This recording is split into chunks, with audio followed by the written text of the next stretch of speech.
our sales teams always traditionally have said, built their own target list and said, we're going to go after these, 100, 500, 5,000 companies. And then they sort of toss it over to marketing and say, go have at it. So normally the way that gets handled is you start spamming these companies thinking something's going to come out of it. And we decided to sort of turn that on its head and said, okay, we know that sales chose these companies, but are they any of them looking to buy right now? Because we could waste a whole lot of cycles and money going after companies that don't have a budget, don't have a pain point, and it takes a lot longer to convince somebody they have a problem rather than go after somebody who knows they have a problem.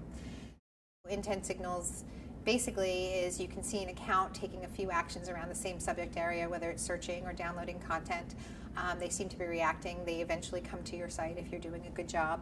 So when we first started getting intent data, we didn't quite know what to do with it, right? We would get into a room and we would stare at the data and we'd say, gee, that's really interesting, and then we'd all go back to our day jobs. And Charlie was here and we were doing a whiteboarding session, and we were looking at data, and we saw a company that was showing a ton of intent signals around archiving. And so we decided to look in our Salesforce.com instance to see if we were doing any business with them, and it just so happened that we had an open opportunity with them. But the notes within Salesforce said that it was a backup deal. And the sales rep sits here in Tinton Falls with me, and I decided after the meeting to go walk over there, and I stopped by and I said, hey, I was looking at some data that showed me that the company that you're working with is really interested in archiving, and I looked at your notes in Salesforce, but it says that it's a backup and recovery company. And he's like, yeah, definitely a backup and recovery company. I said, but it's showing that they're mostly looking at archive content. Are you talking to them about archive at all? He said, nope, these are backup guys. They definitely just want backup. I said, all right, we're just trying to figure out if this is real, or if there's any merit to what we're looking at.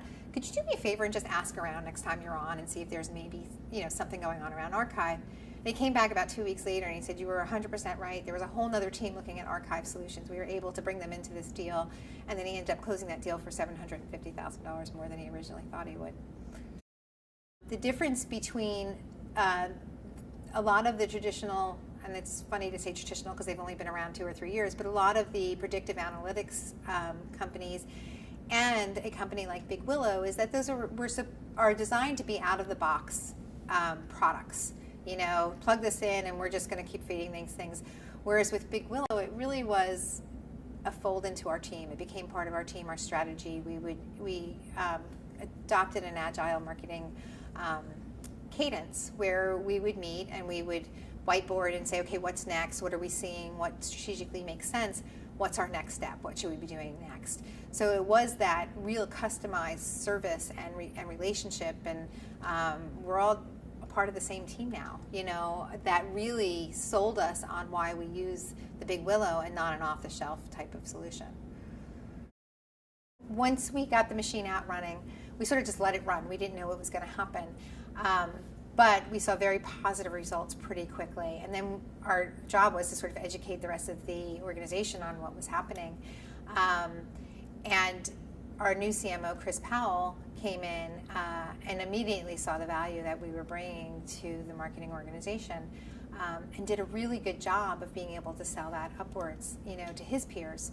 And after 2 abysmal years as a company, our earnings call in January of 2015, our CEO, Bob Hammer, said we got on an earnings call to report not only that it was the best earnings in 2 years and we had finally broken through the wall, but he credited digital marketing for it, which was incredible. That was an incredible day. We won the SiriusDecisions ROI award then in May and spoke in Nashville about how we built this digital marketing engine.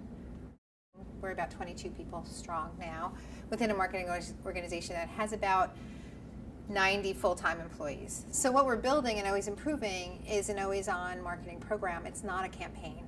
While it's much easier to plan campaigns in a linear way and hope that people go 1, 2, 3, 4, it's just not reality. It's not how they behave. People are buying all the time, right? Budget cycles aren't happening only in April. Budget cycles happen throughout the year.